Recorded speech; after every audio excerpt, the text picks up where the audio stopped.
And our inspirational reading for today is from one of the pink books, what we call the pink books, which is the love scriptures. And this is from an anonymous group called the Brotherhood of the Followers of the Present Jesus. And on page 69 of Jesus was Love, Jesus said, "Step forth into a new life, a new person, a new soul, new heart, new body, new experiences. You are of my flock. If it is your pleasure, lend your efforts to my work, as it will be guided to you to do, as it has been my pleasure to lend my efforts to the saving of the earth. I invite you, dear friend, come with me. Come with me. My way is a simple way, not easy, simple. The way of giving up everything and gaining everything. The way of complete shedding of your selfishness and a complete putting on of your selfness. You do belong to Jesus as I belong to you. You are home with me, and I have come home to you. You always have free choice, as I always choose freely where I shall go and what I shall do and whom I shall contact. But you will choose from this time forth beauty, love, peace, and wisdom. The vibrations of the Christ love are part of your being and shall from this time forth radiate out from you, for you have become a center of light."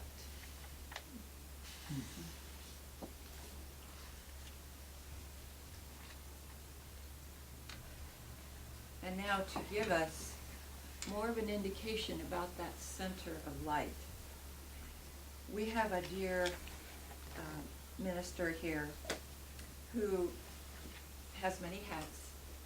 She's a leader, a healer, a teacher.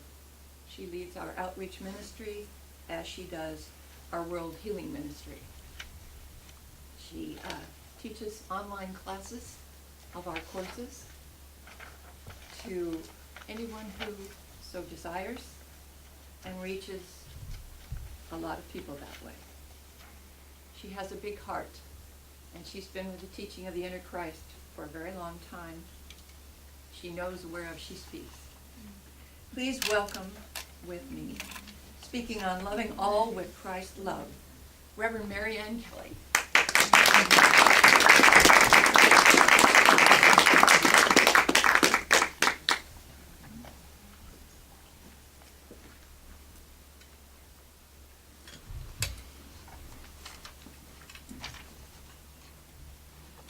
Is it on? No. Is it on now? Yep. Yeah. Okay, there we go. Good morning. Good morning. How is everyone this morning?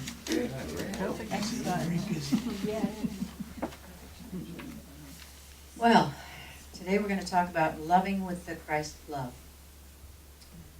And so I'll read to you from the Apostle Paul, 1 Corinthians 1 through 13. And this is from the New Testament of the Bible. And it is kind of even entitled Loving in a Superior Way. If I speak human or angelic languages, but do not have love, I am a sounding gong or a clanging cymbal. If I have the gift of prophecy and understanding all mysteries and all knowledge, and if I have not faith so that I can move mountains, and that if I have faith that I can move mountains, but do not have love, I have nothing. If I donate all of my goods to feed the poor, and I give my body over to boast, but do not have love, I gain nothing. Love is patient, love is kind. Love does not envy, is not boastful, is not conceited, does not act improperly, is not selfish, is not provoked, does not keep records of wrongs. Love finds no joy in unrighteousness, but rejoices in truth. It bears all things, believes all things, hopes all things, endures all things. Love never ends. But as for prophecies, they will come to an end. As for languages, they will cease. As for knowledge, it will come to an end. So we will know in part, and we will prophesy in part. But when the perfect comes, the partial will go away. It will come to an end. When I was a child, I spake as a child. I thought as a child, and I reasoned like a child. When I became a human, an adult, I put away these childish things. For now we see indistinctly as in a mirror, but then face to face. Now I know in part, but then I will know fully, as I am fully known. These are three things that remain: faith, hope, and love. But the greatest of these is love. And Jesus tells us in his channeling from the Pink Book, Jesus loves. Thank goodness I have a different page, actually. Well, actually, it's not a different page. But, okay, let's go. Let's see. He who knows me must first give himself to me. This is true now as it ever was. You know me, believe in me, and love me.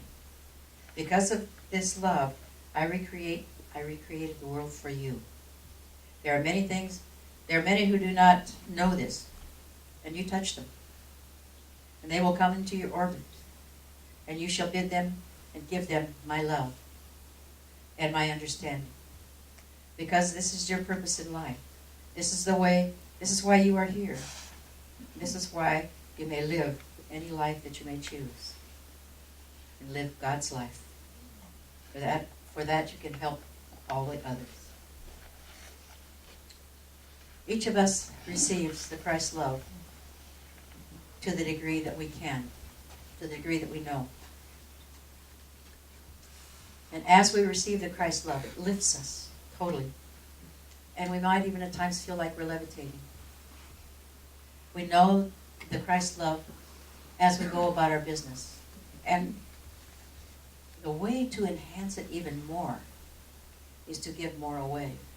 The more we give, the more we receive. And in kind. So if it's love that we would like to receive, it's love that we need to give, that will give us more of this love that we want. I remember going into a restaurant with Norma Spry. How many of you remember Norma Spry? She was a minister here for many years. And one of the things that she always liked to do is she always made it a point, whenever someone served her in any manner, to find out their name. If they didn't have a badge on, she would ask them. And she would use that name every time they came to her, throughout that meal, or throughout whatever was going on. And I noticed how they responded to her. And I realized how often in the past, not now, in the past, I just assumed that they would serve me and that was, they were being paid and all of those things. But when I watched how much more they were willing to give to the people who were with her, I realized how important it is to acknowledge the people who serve us in any way. And then I remembered when I was in high school, one of the jobs I had was that of a car hop at the A&W Root Beer Drive-In, Scottsbluff, Nebraska. And I remember when people remembered my name, and when people asked for me to be their server. I remember how that made me feel. It made me feel important. It made me feel loved. And this is the kind of love that the Christ has. The Christ love is within us. So whenever anybody serves us in any way, it's easy to acknowledge that they have done so and to thank them for their wonderful service, for their wonderful food, for helping us try on these garments.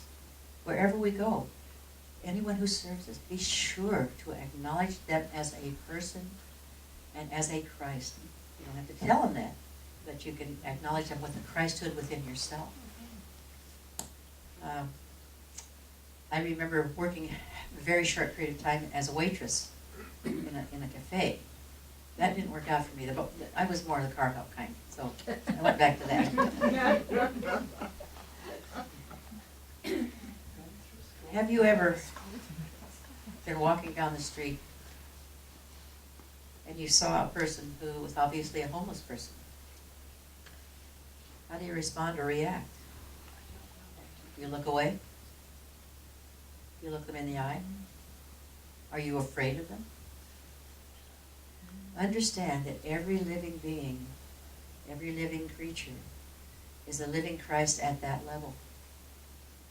And so, if we will just take the time to acknowledge that this is a person who is deserving of respect regardless of their circumstances. This is giving the Christ love to someone who perhaps is, in some people's mind, less than loving. But they are lovable. And they are a living Christ. And as we treat them, so we treat the living Christ within ourselves. So it's important. It's really important to acknowledge all of them. Everyone we meet. Now, you can give them a smile. You can say hello. And if you feel moved, you can maybe give them a little something more.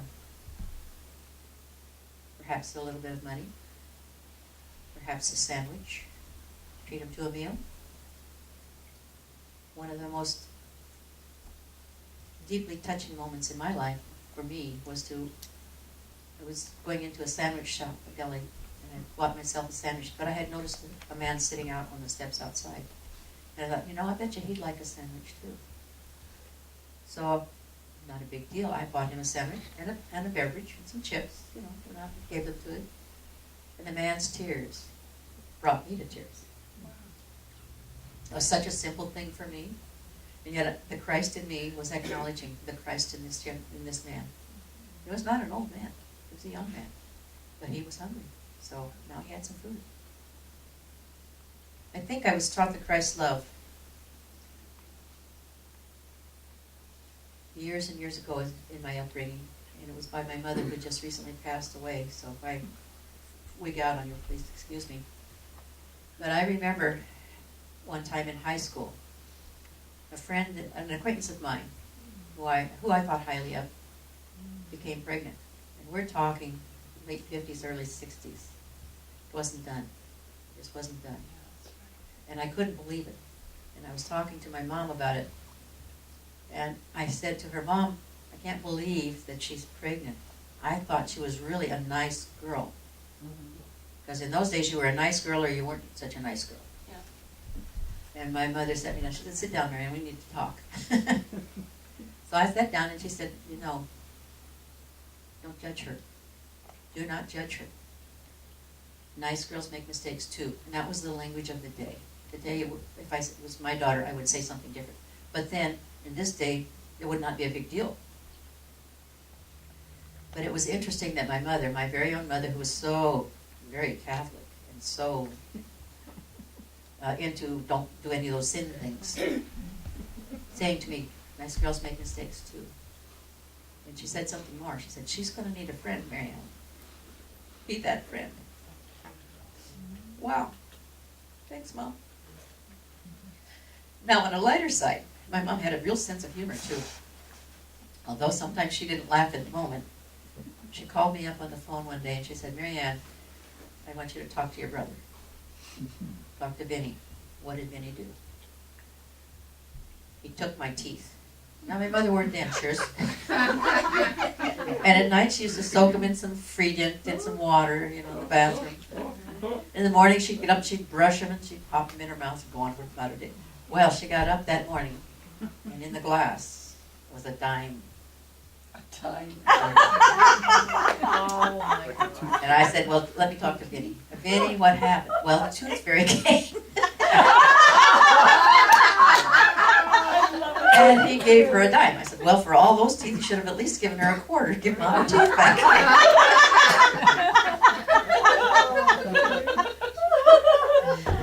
And my mother, God bless her. I mean, I would have been livid, but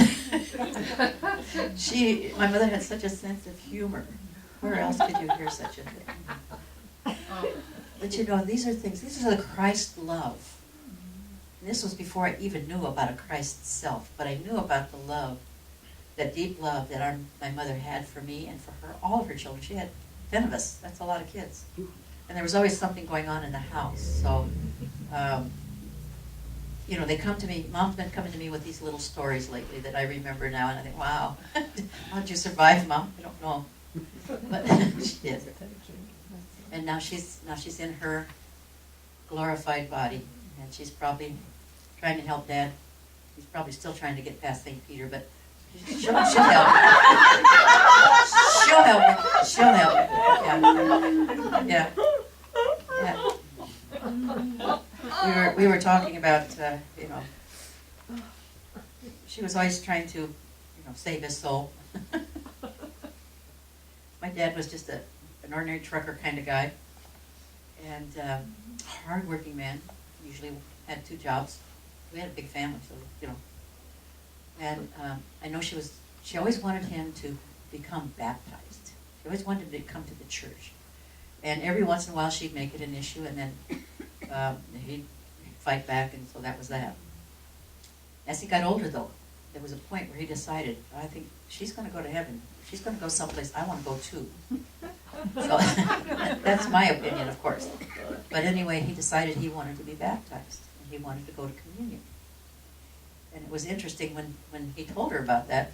They went. The priest had visited Mom, and so he had heard all of the conversation. He decided, well, maybe it's time. I better do that. We're getting older here now. And she, you know. So he decided that he wanted to become baptized. He wanted to become a Catholic. And so she sat down. She thought it was her duty to teach him the catechism. Well, Dad didn't want to know any of that stuff. He just wanted to be Catholic. That's all he wanted. He didn't want to know all the other stuff. He just wanted to go to communion with Mom. And she went to the priest and said, he won't listen. He won't learn the catechism. And the priest told her, leave him alone. He'll get what he can get. He wants to be baptized. That's all that's necessary. Leave him alone. So she did. And I think she was relieved that she didn't have to be his mentor. But I know that he's probably still arguing with St. Peter. He died in November. And she died about 2 weeks ago. And we buried her a week ago. And so I know that they're there.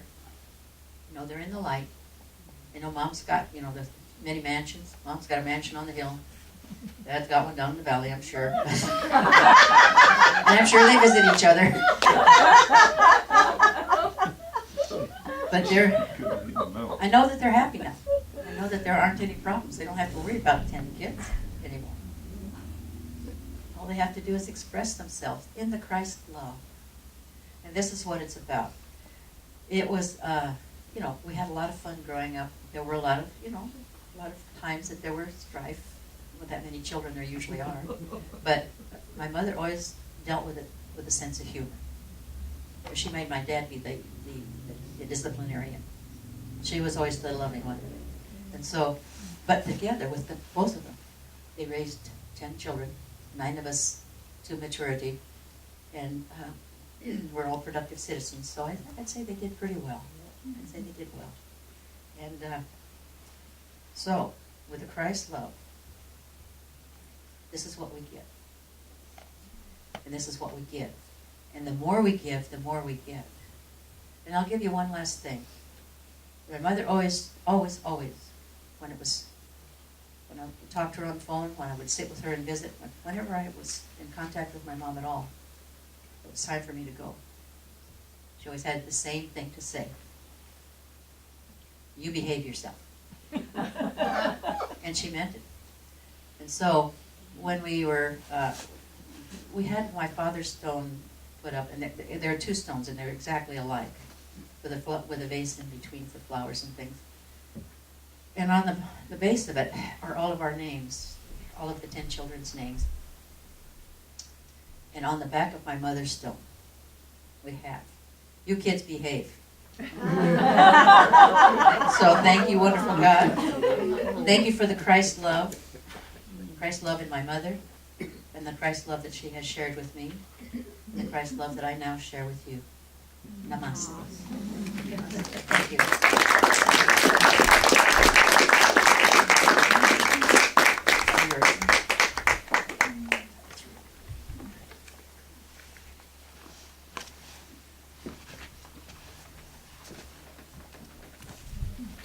Thank you, Reverend Mary Ann. We salute the Christ in you.